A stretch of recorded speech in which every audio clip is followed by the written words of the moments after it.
So starting a new chapter which is alternating current. Alternating current एक ऐसा current जो अपने आप को चेंज करे विद रिस्पेक्ट टू टाइम, मतलब टाइम के साथ अपनी डायरेक्शन को चेंज करे, वो मेरे पास क्या हो गया, अल्टरनेटिंग करंट हो गया। अब हमारे पास दो टाइप के करंट है, एक है मेरे पास अल्टरनेटिंग करंट, एक मेरे पास है direct current, AC and DC. AC का सिंबल क्या हो गया हमारे पास दिस वन, एंड डीसी का विद रिस्पेक्ट टू बैटरी। अगर मैं बात करूँ, एसी क्या हो गया, ऐसा करंट जो अपने आप को पीरियोडिकली चेंज कर रहा है टाइम के साथ, और जिसको हम रिप्रेजेंट करेंगे बाय दिस कि पीरियोडिकली टाइम के साथ टाइम बदल रहा है तो करंट भी अपने आप को चेंज कर रहा है। वेयर एज डीसी जिसकी डायरेक्शन, ध्यान से सुनो, मैं बार बार डायरेक्शन बोल रही हूँ, डायरेक्शन में करंट की डायरेक्शन बात कर रही हूँ, मैग्नीट्यूड नहीं, मतलब डायरेक्शन जिसकी चेंज ना करे पीरियोडिकली टाइम के साथ, मतलब ये मेरे पास डीसी है पर कांस्टेंट, पर इसकी तो डायरेक्शन के, इसका तो मैग्नीट्यूड भी चेंज नहीं करा, तो ये डीसी है। हाँ जी, ये भी डीसी है। मैं तो डिफरेंस की बात करी कि डायरेक्शन चेंज नहीं होनी चाहिए, चाहे मैग्नीट्यूड चेंज हो या ना हो। तो इसी के साथ आपके साथ ये क्वेश्चन है, बताओ क्या ये एसी है या डीसी है। तो इसकी भी आप देखो कि इसका मैग्नीट्यूड भले चेंज हो रहा है बट डायरेक्शन टाइम के साथ चेंज नहीं हो रही है, इसलिए ये भी मेरे पास डीसी है, डायरेक्ट करंट है। डन। तो हमने किसके विद रिस्पेक्ट टू बात करी, डायरेक्शन, नोट मैग्नीट्यूड। ये अपने दिमाग से बात निकाल दो कि जो डीसी है वो कांस्टेंट रहता है टाइम के साथ। डन। तो यहाँ पे हमें यहाँ तो ये पता लगे, तो यहाँ करंट क्या रहता है, कांस्टेंट रहता है, बट किसके साथ कांस्टेंट रहता है, with respect to time, with respect to time. और यहाँ पे करंट वेरी करता है, मैंने लिखा है कि वेरी किसके साथ कर रहा है, अगर टाइम के साथ वेरी कर रहा है करंट, तो वो मेरे पास क्या होता है, वो मेरे पास अल्टरनेटिंग करंट होता है। ठीक है, डन, इतनी सी बात डन। अब अगर तो आपको अल्टरनेटिंग करंट मान लो कोई भी ऐसे फॉर्म में दिया हो, मान लो कि आपके पास कोई भी करंट है, मान लो ये है I is equal to 3t का स्क्वायर, मान लो आपको ये करंट दिया हुआ है, कोई साइन का ग्राफ नहीं है, कोई कुछ नहीं है, और आपको सीधा बोल दिया कि मेरे को बताओ इसका आई एवरेज क्या है और इसका आई आर एम एस क्या है, इसका आई एवरेज क्या है और इसका आई आर एम एस क्या है। तो आई एवरेज के लिए मैं क्या करूँगी, आई को इंटीग्रेट कर दूंगी अपॉन में टोटल टाइम हम कैसे निकालेंगे, टी फाइनल माइनस में टी इनिशियल, और आरएमएस बोला हो तो आरएमएस का मतलब कहते हैं रूट मीन स्क्वायर, मतलब उल्टे चलूंगी, पहले मैं करंट का क्या करूंगी स्क्वायर, फिर मैं उसका क्या लूंगी मीन का मतलब उसे इंटीग्रेट करूंगी, फिर ऊपर क्या लगा दूंगी रूट। ये कब कि अगर आपका फंक्शन आपको नहीं दिया है, साइनोसॉइडल नहीं है, अगर सिंपल आपको करंट की वैल्यू दी है, चलो मैं आपको एक सोल्व करके भी बता देती हूँ कि मान लो अगर आपके पास दे दिया हो कि आई इज इक्वल टू मेरे पास किसके बराबर है, 3t स्क्वायर के बराबर है। डन। तो अगर मैं इसको इंटीग्रेट, मेरे को बोला इसकी एवरेज वैल्यू निकालनी, तो मैं एवरेज कैसे निकालूंगी, इंटीग्रेट करूंगी इसको, तो ये मेरे पास हो गया 3t का क्यूब बाय में 3 से 3 घटा। अब t का क्यूब मान लो मैंने टाइम बोला है 0 से लेके आपको बोलते 2 तक, तो 0 के लिए 0 हो गया। अब 2 के लिए हमारे पास क्या हो जाएगा, 2 to the 4 to the 8, 8 minus में 0, तो क्या इसका आंसर 8 है, नहीं, इसका आंसर 8 नहीं है, बल्कि 8 ही आएगा, 1 माइनस 0 1 ही रहता है, 8 ही आएगा। बट टोटल टाइम अगर आपको मान लो कोई अलग वैल्यू दे दी हो तो अकेला यहाँ नहीं, डिवाइडेड बाय टोटल टाइम भी आप करोगे। ऐसे आरएमएस के लिए सबसे पहले आप इसका क्या करोगे स्क्वायर, फिर इसकी फिर से मीन लोगे और इसका क्या कर दोगे रूट कर दोगे, तो ये हमारे पास ट्रिक है। बट एसी के अंदर वेरिएबली हमें साइन के रिस्पेक्ट में ही हमें देखने को मिलता है कि जो हमारा करंट है या जो मेरी वोल्टेज है वो चेंज करिए विद रिस्पेक्ट टू साइन। तो ये I is equal to I nought sine omega T, V is equal to V not sine omega t. अभी आई नॉट वी नॉट क्या है, पीक वैल्यू ऑफ करंट है और peak value of voltage है। तो इसके लिए हमने हमने याद ही करा है कि जो इसके लिए वी एवरेज या आई एवरेज या वी आर एम एस या आई आर एम एस की क्या वैल्यू होती है। ऐसे वी एवरेज या आई एवरेज निकालने का क्या है कि इंटीग्रेट करो करंट को या वोल्टेज को अपॉन टोटल टाइम। इसको क्या करो, पहले क्या करो उसका स्क्वायर करो, फिर उसका मीन लो, फिर रूट करो, डिवाइडेड बाय टोटल टाइम दोनों के अंदर है। डन। बट अगर मेरा कोई साइन या कोस में कोस के फंक्शन में हो आपका करंट, तो ध्यान रखना उसके लिए हमारे पास दो आपको क्वेश्चन ध्यान से पढ़ना है, क्या वो हाफ साइकिल के लिए पूछ रहे हैं फुल साइकिल के लिए पूछ रहा है। हाफ साइकिल क्या होती है, हाफ साइकिल मान लो ये मेरी फुल है तो इतनी सी साइकिल मेरे पास क्या है मेरी हाफ, और ये पूरी क्या है, ये पूरी मेरे पास फुल है। अगर हाफ साइकिल के लिए पूछ रहा है ना तो उसकी वी एवरेज क्या हो जाएगा 2v0/पाई, एंड आई एवरेज क्या हो जाएगा 2i0/पाई। तो क्या हो जाएगा 2v0/पाई एंड 2i0/पाई। आरएमएस के लिए ये वी नोट और आई नोट क्या है, वी नोट और आई नोट पीक वैल्यूज है, तो V note by root two और I note by root two. अब अगर आ गया फुल साइकिल के लिए एवरेज पूछा तो फुल साइकिल तो ये हुई, मतलब फर्स्ट हाफ ने सेकेंड हाफ को कैंसिल कर दिया, मतलब वी एवरेज भी जीरो आई एवरेज भी जीरो, वी एवरेज भी zero I average, but R M S remain same, अभी भी वो V note by root two I note by root two ही रहेगा। अब नेक्स्ट हम पढ़ेंगे फेजर्स। हमने अच्छे से पढ़ लिया कि वोल्टेज क्या है, करंट क्या है। वोल्टेज मैंने बोलते उसका साइन क्या है, V note sine omega t. Current क्या है, I nought sine omega t. But क्या ये हमेशा ऐसे ही रहेगा? क्या voltage V note sine omega t रहेगा? क्या उसमें प्लस माइनस उसका कोई फेज नहीं हो सकता? हो सकता है। अगर आपको प्लस फाइव बोल दिया हो, माइनस फाइव है, या कोस में लिखा हो साइन में, तो अगर हम इसका मैथमेटिकल सोल्यूशन ना निकालते हो, आसान वे से जाते हैं, और वो आसान वे मेरे पास क्या है, फेजर्स। वो क्या है मेरे पास, फेजर्स। जस्ट आपको ध्यान रखना है, एक्सेसिव साइन है और यहाँ पे कोस है। अगर मेरे पास कोस दिया, प्लस कोस दिया, तो उसमें साइन पाई बाय 2 है, और माइनस साइन है तो साइन प्लस पाई है, मतलब 180 का डिफरेंस है ना, तो प्लस पाई है। अब देखो v है V note sine omega T, तो मैंने इसको मान लिया कि v1 मेरे पास इधर। अब यहाँ पे प्लस फाइव, तो प्लस फाइव v2 इधर हो गया, माइनस फाइव v2 इधर हो गया। अब कोस, मैंने कहा कोस के लिए क्या होता है, साइन में प्लस में पाई बाय 2, तो ये मेरे पास हो गया v4। अब यहाँ पे माइनस माइनस साइन है, मतलब साइन में प्लस पाई, तो ये मेरे पास 80 डिग्री मेरे पास हो गया। तो फेजर से हम ड्रॉ करते हैं जरूर। ये तो मैंने आपको v के ड्रॉ करके बताया, मैं v और i के भी ड्रॉ करके बता सकती हूँ, i के साथ भी ड्रॉ करें। मतलब ये सिंपल मेथड है टू सॉल्व द कैलकुलेशन। मान लो आपके पास फंक्शन है कि जो आपका v है वो क्या है, वो हमारे पास v note sine omega T है, और i क्या है, I note cos omega T है। तो ये v का आ जाएगा और ये क्या आ जाएगा, आई नोट का आ जाएगा। तो ठीक है, ये फेजर समझ आया। और ये कितने का इनमें फेज डिफरेंस है, तो इनमें फेज डिफरेंस है पाई बाय 2 का। लीड कौन कर रहा है, तो करंट आपका लीड कर रहा है। डन। तो ये हमें आगे हेल्प करेंगे। एक बार मैंने आपको सिखा दिया कि ऐसे हम इनको निकालते हैं। डन। अब एक नोट पॉइंट है, अगर आपको कोई भी क्वेश्चन आ जाए, अगर आपको बोला है, अगर आपको ऐसे फंक्शन में दिया है कि v is equal to 200 sine omega T, तो सबको पता है, मैं बार बार बोल रही हूँ, V note sine omega T, V naught I naught, मतलब ये वाली वैल्यू क्या है, पीक वैल्यू ऑफ करंट है। बट अगर आपको अकेला ऐसे लिख दिया 200 वोट है, 50 हर्ट्ज है, तो ये 200 वोट जो अकेली वैल्यू है, क्या ये पीक है? नहीं, ये क्या मेरे पास होगी, RMS वैल्यू होगी। अगर मेरे को RMS वैल्यू निकालनी है, मुझे RMS यूज होगी ज़्यादा, तो मैं क्या करूँगी, पीक बाय रूट 2 कर दूंगी। तो मैं क्या करूँगी, पीक बाय रूट 2 कर दूंगी। क्या कर दूंगी, पीक बाय रूट 2 कर दूंगी। डन। अब मैं आपको ये सारे टाइप ऑफ एलिमेंट्स पढ़ाने से पहले मैं आपको क्या बनाने जा रही हूँ, ट्रांसफॉर्मर। क्या पढ़ाने जा रही हूँ, ट्रांसफॉर्मर पढ़ाने जा रही हूँ। तो ये जो हमने पिछले chapter that is EMI electromagnetic induction में पढ़ा था, म्यूचुअल इंडक्शन, ये उसी के प्रिंसिपल पे बेस्ड है आपका क्या, ट्रांसफॉर्मर। ठीक है। अब आपके पास ट्रांसफॉर्मर स्टेप अप भी होते हैं, मतलब जो हमारी दी हुई वोल्टेज को बढ़ा देते हैं, या स्टेप डाउन भी होते हैं, घटा देते हैं। ठीक है। अब ये मेरे पास एक प्राइमरी कॉइल होती है जो इनपुट है, प्राइमरी है। ये मेरे पास सेकेंडरी कॉइल है जो आउटपुट है, और सेकेंडरी कॉइल है, तो ये प्राइमरी होगी, सेकेंडरी होगी। डन।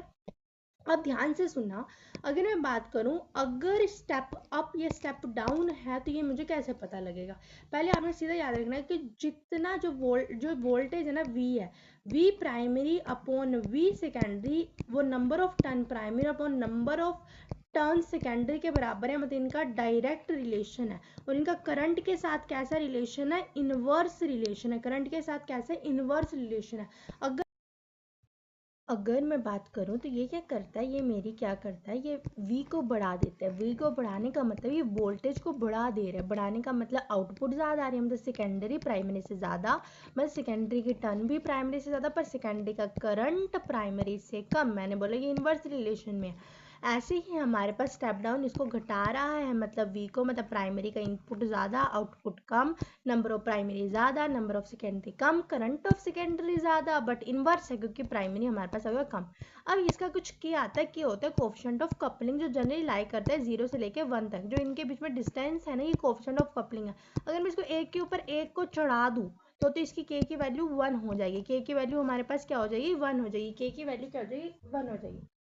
अब हमारे पास दो कंडीशन होती है कि अगर मैं बोलूँ कि जो if power loss not equal to 0, जो कि एक आइडियल केस नहीं है, पावर लॉस होता है आइडियल केस में, कि आइडियल केस हुआ कि पावर लॉस कुछ भी नहीं हुआ और एफिशिएंसी 100% आ गई, वो आपका आइडियल है। बट अगर नॉन आइडियल केस है कि नहीं, पावर लॉस होता है, ये बेसिकली होगा और आपकी कुछ एफिशिएंसी आएगी।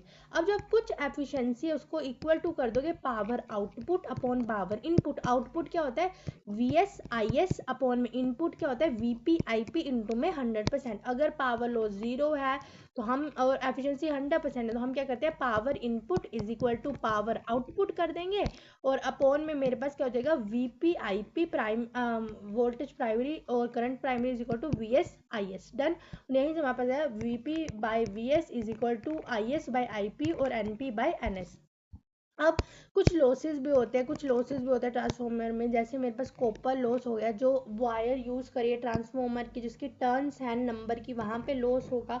साथ ही साथ में कुछ एडी करंट्स जो इन्वॉल्व होंगे उसका लॉस, एडी करंट के लॉस को कम करने के लिए हम लैमिनेटेड आयरन कोर का यूज़ करते हैं। फ्लक्स लॉस होगा, फ्लक्स का लॉस होगा, फ्लक्स के लॉस को कम करने के लिए हम क्या कर देते हैं कि के को अप्रोक्सीमेटली 1 कर दे। अब के को अप्रोक्सीमेटली 1 हम कैसे कर सकते हैं, अगर मैं एक के ऊपर एक लगा दूं, मैंने बताया आपको हिस्टैरिसीस लॉस हो जाता है। हिस्टैरिसीस लॉस क्या होगा, जिसका जितना ज़्यादा एरिया ज़्यादा होगा, हमें पता है परमानेंट मैग्नेट्स का ज़्यादा होता है, तो टेम्परेरी यूज़ करो, टेम्परेरी मतलब सॉफ्ट आयरन को यूज़ करो। तो ये सारे लॉस हमें देखने को मिलेंगे ट्रांसफॉर्मर के अंदर। डन। अब मैं पढ़ा देती हूँ आपको एवरेज पावर क्या होता है। सेम जैसे हमने एवरेज पावर मैंने पढ़ा था करंट इलेक्ट्रिसिटी, हमने पढ़ा वी आई होता है ना, यहाँ पे भी होगा, but V R M S I R M S की बात करें और साथ में कोस फाई आ जाएगा। कोस फाई आपका पूरा का पूरा क्या है, पावर फैक्टर है, क्योंकि हमें पता है यहाँ तो करंट और वोल्टेज कांस्टेंट नहीं है, वो वेरिएबल है, टाइम के साथ वेरी करिए, तो कोस फाई हमारे पास क्या हो गया, पावर फैक्टर। और इसमें आपका जो अकेला फाई वो फेज डिफरेंस हो गया कि वी और आई में क्या फेज डिफरेंस है। अब हम टाइप ऑफ एलिमेंट्स पढ़ते हैं। सबसे पहले टाइप ऑफ एलिमेंट में मेरे पास आ गया प्योर रेजिस्टिव सर्किट। एक रेजिस्टर होगा, एसी से है। अब इसमें वी आर कुछ इसकी वोल्टेज है, इसमें करंट जा रहा है आई आर। अब यहाँ ध्यान से सुनना, अब आर क्या मेरा इसका आर इसकी ओपोजिशन टू एसी कौन दे रहा है, ओपोजिशन एसी को क्या है, रेजिस्टेंस है आर। ठीक है। अब ध्यान सुना, phasor of V and T, V और टी का फेजर की बात करूं तो जो मेरे पास कोई भी फेज डिफरेंस नहीं होगा, जिसमें करंट होगा उसी में मेरे पास क्या होगा, उसी में मेरे पास क्या होगा, मेरी वोल्टेज होगी। कोई फेज डिफरेंस नहीं है। पावर लॉस, अगर फेज डिफरेंस नहीं है तो इनके बीच का एंगल थीटा किसके बराबर होगा, 0। cos 0 डिग्री क्या होता है, 1। मतलब इस केस में आपका पावर लॉस क्या हो जाएगा, मैक्सिमम हो जाएगा। और फेजर ऑफ ऑपोजिशन भी आर भी इनकी डायरेक्शन में ही होगा। डन। अब नेक्स्ट अगर मैं बात करूं आपका प्योर इंडक्टिव सर्किट, जो कि मेरे पास एल है और मैंने वी एल और आई एल इसमें से करंट जा रहा है। अब ध्यान सुना, अब इसकी ऑपोजिशन एसी को अपोज कौन करेगा, इस बार एपी को अपोज करेगा एक्सेल, जिसको मैं बोलती हूँ रिएक्टेंस, जिसका नाम रखा हमने रिएक्टेंस। और ये किसके इक्वल टू हो जाएगा, फ्रीक्वेंसी इंटू में एल, ओमेगा इंटू में एल हो जाएगा। डन। अगर मैं बात करूं तो phasor of V and T की बात करें तो इंडक्टिव सर्किट के लिए मेरे पास जो करंट है वो लैग करता है और वोल्टेज लीड करती है। अब इन दोनों में फेज का डिफरेंस कितना है, 90 डिग्री। कोस 90 0, मतलब पावर का लॉस क्या हो गया, 0 हो गया। एक्सेल क्या होगा, excel in the direction of V, ऊपर की तरफ हो गया, ऊपर की तरफ हो गया। नेक्स्ट हमारे पास हो गया प्योर कैपेसिटिव सर्किट है, voltage V C, current I C हो गया। अब इसमें भी रिएक्टेंट काई सी है, बट इज इक्वल टू 1/ओमेगा सी के बराबर है। तो ये मेरे पास क्या हो जाएगा, इस केस में voltage lag, current is leading, power loss फिर से 0 क्योंकि थीटा 90 डिग्री है और काई सी कहाँ होगा, नीचे वोल्टेज की डायरेक्शन में। डन। अब यहाँ पे आपको इतनी बातें समझ आ रही है कि ये पहली वाली चीज कोई ओमेगा फ्रीक्वेंसी पे डिपेंड नहीं करी थी, मतलब रिएक्टेंस कांस्टेंट है, रिएक्टेंस ये कर रही है, काई कर रही है, बट काई डायरेक्टली प्रोपोर्शनल है ओमेगा के, और ये क्या है, इनवर्सली प्रोपोर्शनल। तो ये आपने ग्राफ याद रखना है। इसका मतलब हाई फ्रीक्वेंसी पर, डायरेक्टली हाई फ्रीक्वेंसी पे आपका सर्किट कैसा होगा, इंडक्टिव, और लो फ्रीक्वेंसी पर सर्किट कैसा होगा, कैपेसिटिव होगा। लो फ्रीक्वेंसी पे सर्किट कैसा होगा, लो फ्रीक्वेंसी पे आपका सर्किट क्या होगा, कैपेसिटिव। ये तो सिंपल थे, तीनों हमने पढ़ लिए। प्योर रेजिस्टिव भी पढ़ लिया, प्योर इंडक्टिव भी पढ़ लिया, प्योर कैपेसिटिव भी पढ़ लिया। अब हमारे पास आ गया टफ चीज, जहाँ पे हमने पढ़ा series L C R circuit, जिसमें रजिस्टर भी है, कैपेसिटर भी है और इंडक्टर भी है। तो ध्यान से सुनते जाना, बस थोड़ा सा आपका चैप्टर बचा है, फिर कंप्लीट है। डन। अब सुना, ये रजिस्टर लगा है आर, यहाँ पे इसके ऊपर रिएक्टेंस क्या है, काई इस ये ऑफर कर रहा है, काई सी कर रहा है। अब इसके अक्रॉस जो ये वोल्टेज है, वोल्टेज किसका, सोर्स का है, और V is equal to V not sine omega T है। अब इसके अक्रॉस वोल्टेज क्या है, वी आर, इसके अक्रॉस है वी सी, और इसके अक्रॉस क्या है हमारे पास, इसके वी एल, और इसके अक्रॉस वी सी है हमारे पास। देन अब यहाँ पे मेरे पास रिएक्टेंस नहीं, इम्पीडेंस होगी। अब इम्पीडेंस इसके बराबर होगी, इम्पीडेंस मेरे पास इक्वल टू होगी काई एल माइनस काई सी का स्क्वायर प्लस में आर का स्क्वायर। ये काई सी माइनस काई एल भी हो सकता है, ऐसा क्यों हुआ, इम्पीडेंस ओपोजिशन की बात करो तो काई सी ऊपर था, काई एल नीचे था। अब इन दोनों में से जो बड़ा होगा वो आ जाएगा, काई सी माइनस काई एल भी हो सकता है, वो तो हमने केस इमेजिन करा है। ठीक है। अब काई सी और काई एल को मेरे को पता है ओमेगा एल माइनस 1/, में ओमेगा सी। अगर बात करो ये ओमेगा पे डिपेंड कर रहा है, हाँ कर रहा है, बट बड़ा अनइवनली से कर रहा है, तो इसका ग्राफ ऐसे हो जाएगा।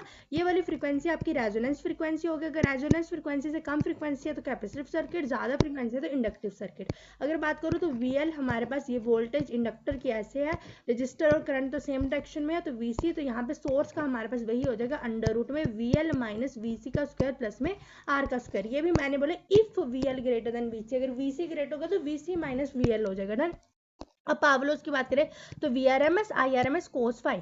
अब कोस फाई तो यहाँ पे निकलेगा, अभी फाई तो क्या पता क्या होगा, तो फाई की वैल्यू पुट कर देंगे। और अगर हम इसको ऐसे भी लिख सकते हैं, हम इसको लिख सकते हैं VRMS का स्क्वायर अपॉन में Z। ये कैसे आया, क्योंकि V is equal to IR होता है, तो ये भी RMS, ये भी RMS, R की जगह क्या हो गया Z हो गया, R की जगह क्या हो गया Z।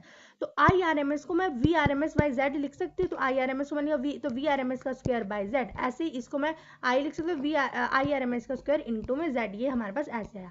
डन।